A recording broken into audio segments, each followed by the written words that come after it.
warahmatullahi wabarakatuh. Waalaikumsalam warahmatullahi wabarakatuh. Halo Pak, selamat malam. Terima kasih banyak sudah meluangkan waktunya. Saya Nur Aseka Putri dari kelas PTIKB. Senang bisa bertemu Bapak secara online pada hari ini.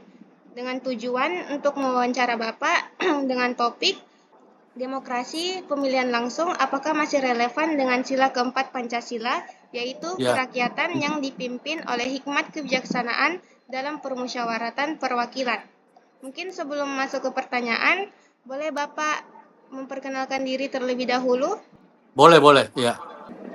Assalamualaikum warahmatullahi wabarakatuh. Nama saya Daeng Sibali, alamat di Goa, mantan ketua RT di salah satu perumahan di Palangga. Baik Pak. Ya. Masuk ke pertanyaan pertama, apakah sistem pemilihan langsung itu masih relevan dengan sila keempat menurut Bapak? Jika iya ataupun tidak, Oh, mungkin Bapak punya pendapat. iya. Terima kasih atas pertanyaannya. Menurut pandangan saya, pemilihan langsung bisa dikatakan dan bisa juga tidak dikatakan relevan pada saat ini. Namun perlu dikaji dan dievaluasi kembali oleh karena pemilihan langsung adalah hak kedaulatan rakyat. Jadi hak kedaulatan rakyat, tetapi seringkali dalam kenyataannya dapat dipermainkan oleh elit-elit politik kita sehingga menimbulkan hal-hal yang merusak arti dari demokrasi itu sendiri. Jadi kalau saya katakan relevan, itu saya kira menurut pengalaman-pengalaman di pilkada-pilkada yang lalu, itu perlu perbaikan. Dalam artian perlu evaluasi yang intinya sistemnya yang perlu diperbaiki. Kemudian yang berikutnya, jadi menurut saya pemilihan secara langsung mempunyai plus minus dan terlalu banyak membutuhkan biaya atau anggaran. Nah, itu menurut pandangan saya mengenai relevansi daripada pemilihan langsung itu tersebut. Ya, Baik itu Pak, terima kasih. Iya, penjelasannya Iya, sangat jelas. Mungkin iya, lanjut iya, juga ke pertanyaan terakhir. Apakah pemilihan iya. langsung itu lebih mencerminkan kehendak rakyat atau justru menimbulkan tantangan terhadap nilai musyawarah? Mungkin dari Oh ya, pengalaman Bapak sebagai iya, mantan iya, RW, iya. RT ya. Iya, terima kasih dengan pertanyaan kedua. Jawaban saya di pertanyaan kedua, pemilihan langsung memang sejatinya adalah murni dari suara rakyat. Tantangannya dan yang terjadi bukan rahasia umum lagi, adanya terjadi di lapangan yang seringkali kita alami, yaitu praktek money politik yang banyak terjadi di politik, di pemilihan tersebut. Sehingga nilai-nilai kejujuran, adil, langsung dan jujur selalu yang kita lihat pada waktu hari H pemilihan itu seringkali dikesampingkan oleh karena tujuannya untuk memenangkan salah satu atau kelompok-kelompok yang mengikuti pilkada tersebut. Jadi pemilihan langsung sebenarnya intinya yang ingin saya sebut bahwa sistem yang perlu diperbaiki, sistemnya. Dan memang ada wacana dari Bapak Presiden bahwa pemilihan itu lewat anggota dewan. Tetapi itu pun belum bisa kita katakan bahwa itu pun akan jujur, karena pasti ada juga permainan di situ.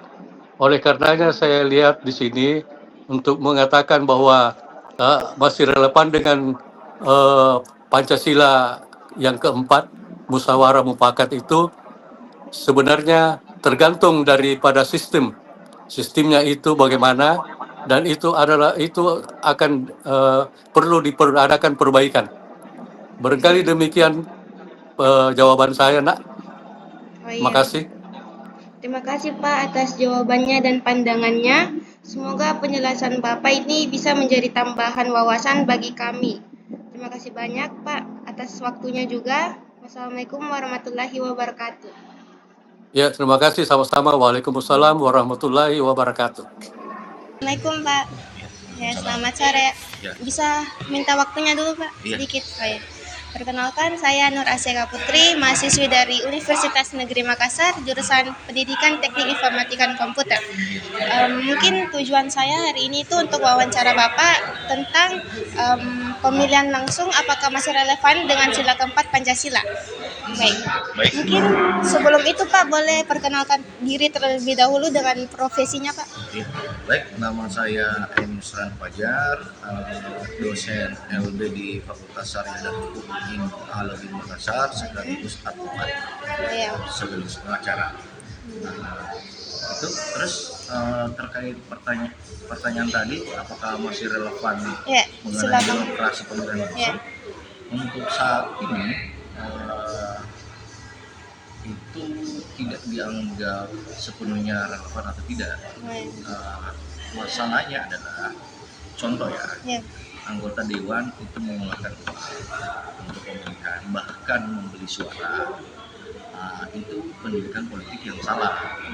Jadi kalau untuk dari sisi demokrasi memang tidak bisa dikatakan untuk pemilihan langsung, tidak bisa demokrasi sistem seperti itu, karena itu mengajarkan money politik. Nah, itu terkesannya sudah kategori pembodohan masyarakat, karena jual beli suara masyarakat juga yang notabene pendidikan yang tidak mumpuni, ya pasti berpikir lebih praktis, mending terima uang secara langsung daripada berharap kinerja dari anggota dewan itu seperti itu. Kalau untuk dari segi pemilihan bupati sama juga, tetapi ada hal baiknya kalaupun demokrasi secara langsung itu bisa terawasi adalah mengenai kekurangan tadi yang mengenai money politik itu adalah salah satunya adalah pengawasan langsung. Memang badan pengawas pemilu Bawaslu, baik tingkat kelurahan, kecamatan, baik kabupaten seperti itu. Jadi memang untuk kategori relevan itu tidak relevan dalam hal tertentu.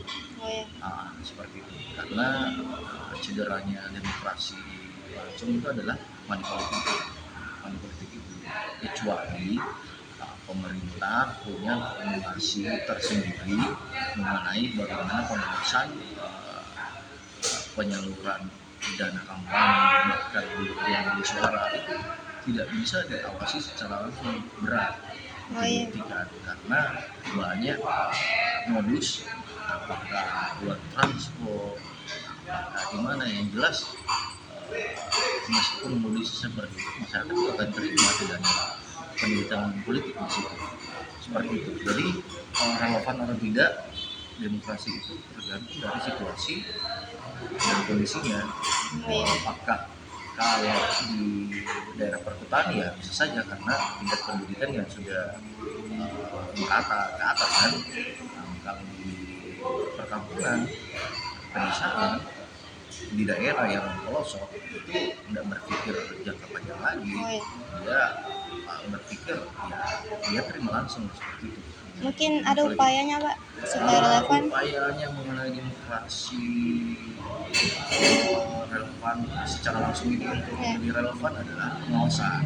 Pengawasan ini adalah sebenarnya di saat pemeriksaan kekayaan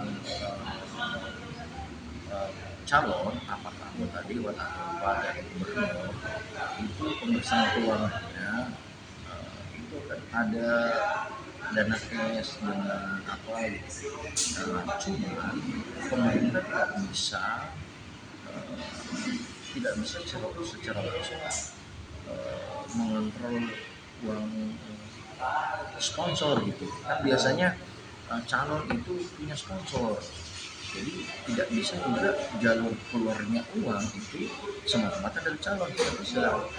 Jadi memang kontrolnya adalah apa ya, jalur uang ini seperti apa gitu. Jadi kalau untuk solusinya memang pengawasan jalur uang ini, salah satu yang paling menarik adalah kalau seumpama bisa arah demokrasi yang secara langsung bisa efektif di saat ada program Menteri Keuangan untuk jadi nilai seribu itu nilai Rp1.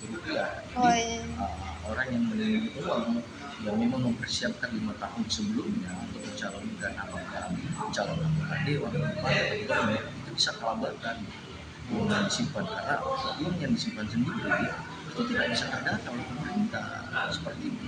Nah, yang menimbun ini bisa kelambatan, jadi itu ada efeknya ke secara politik. Apalagi untuk surat sama kemarin kan dengan adanya temuan mesin pembuat palsu yang sangat identik, nah, itu susah. Jual beli suara di akar rumput itu tidak bisa terkontrol seperti itu. Ya. Oke, baik Pak, terima kasih banyak atas jawabannya dan dari sudut pandang Bapak. Semoga ini dapat memberikan kita wawasan. Terima kasih Pak. Pada kesempatan kali ini saya akan mewawancarai. Mungkin Kakak bisa perkenalkan diri dulu lebih lanjut. Perkenalkan, nama saya Fariha Nursaida Putri S. Saya dari Fakultas FISHA, Prodi Administrasi Negara.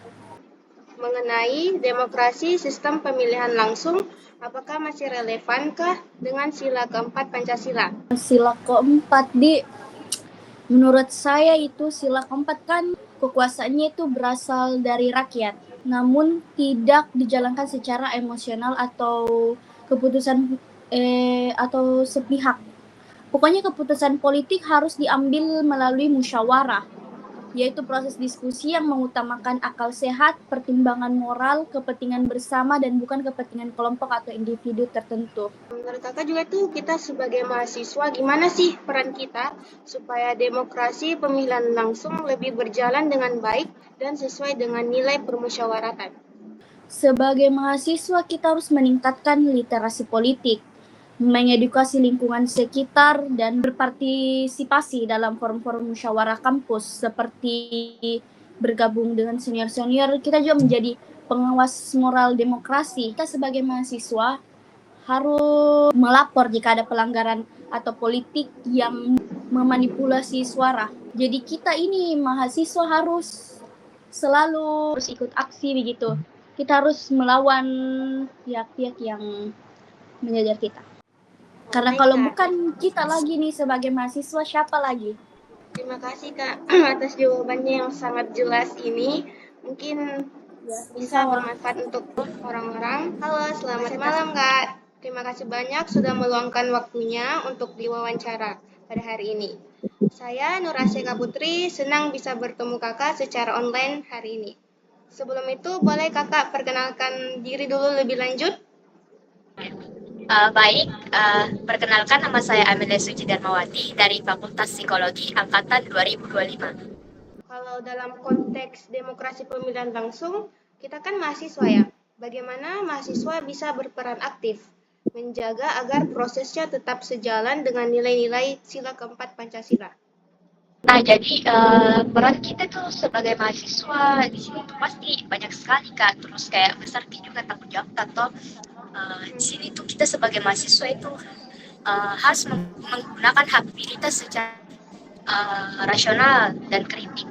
Kayak semisal ini mahasiswa, kalau mau kita pilih tuh kayak harus, kalau mau pilih ke orang kayak harus diberlandaskan kayak visi misinya seperti apa, programnya seperti apa. Terus kita pilih orang gitu kayak rekam jejak digitalnya gitu, masa lalunya seperti apa, apakah dia kayak narapidana kah, kayak korupsi kah, kayak pasti kayak lihat gitu latar belakangnya ini seseorang kalau mau dipilih. Menolak politik uang dan praktik yang tidak etis. Nah, maksudnya ini kayak kita sebagai mahasiswa itu harusnya kayak menolak gitu yang namanya kayak eh, politik uang, black campaign, terus kayak ya seperti itulah Kak. Apalagi sekarang maraknya kayak orang kayak dicuci gitu otaknya untuk mendapatkan uang. Nah pasti kayak orang mau malu saja gitu kayak kalau pemilihan terus dibayar. Terus mengedepankan itu, mengedepankan musyawarah Kak di dalam ruang publik. Nah eh, apalagi kita sebagai Gen Z sekarang tuh Kak kayak mulai makin melek dengan kasus politiknya di Indonesia seperti apa, banyak juga korupsi dan lain-lain. Nah kita sebagai generasi muda itu harus lebih melek lagi karena masalah politik. Karena politik itu bukan mencakup kayak suatu form yang kecil Kak, tapi dia itu luas gitu. Bukan kayak hanya satu orang yang berdampak, pasti kayak rakyatnya juga berdampak Kak. Kalau masalah politik tidak masih dengan baik. Biasa juga itu kayak ada itu pemerintah kayak cuek gitu, cuek Kak, kayak bodo amat gitu kayak ya, biar bidang dapat perbaiki itu apa yang dibilang rakyat akan dapat uang. Tapi kayak ada pasti kayak pemerintah berpikir seperti itu Kak. Terima kasih Kak, sangat jelas jawabannya. Terima kasih untuk waktunya Kak. Wassalamualaikum warahmatullahi wabarakatuh. Waalaikumsalam warahmatullahi wabarakatuh. Terima kasih Kak. Baik, sebelum itu mungkin saya persilahkan Kakak untuk memperkenalkan diri dulu terlebih dahulu. Terima kasih, saya Harir Anwar dari Fakultas Seni Desain, jurusan DKV. Tadi itu tentang pemilihan langsung masih relevan dengan sila keempat. Ya. Saya masih relevan karena pemilihan langsung memberi rakyat kesempatan menentukan pemimpin secara langsung yang sesuai dengan prinsip demokrasi dalam sila keempat. Fokus pada pemilihan individu, bukan dialog bersama. Itu jawaban saya. Terima kasih atas jawabannya Kak. Mungkin untuk yang terakhir, menurut Kakak apakah pemilihan langsung itu lebih mencerminkan kehendak rakyat atau justru menimbulkan tantangan terhadap nilai musyawarah? Pemilihan langsung lebih mencerminkan kehendak rakyat karena setiap orang dapat menyampaikan suara mereka secara langsung. Tetapi tetap ada tantangan terhadap nilai musyawarah karena proses pemilihan tidak melibatkan diskusi bersama yang mendalam seperti konsep musyawarah mufakat. Baik Kak, mungkin itu saja. Semoga dapat menambah wawasan kita. Terima kasih atas waktu luangnya Kak. Wassalamualaikum warahmatullahi wabarakatuh. Assalamualaikum warahmatullahi wabarakatuh.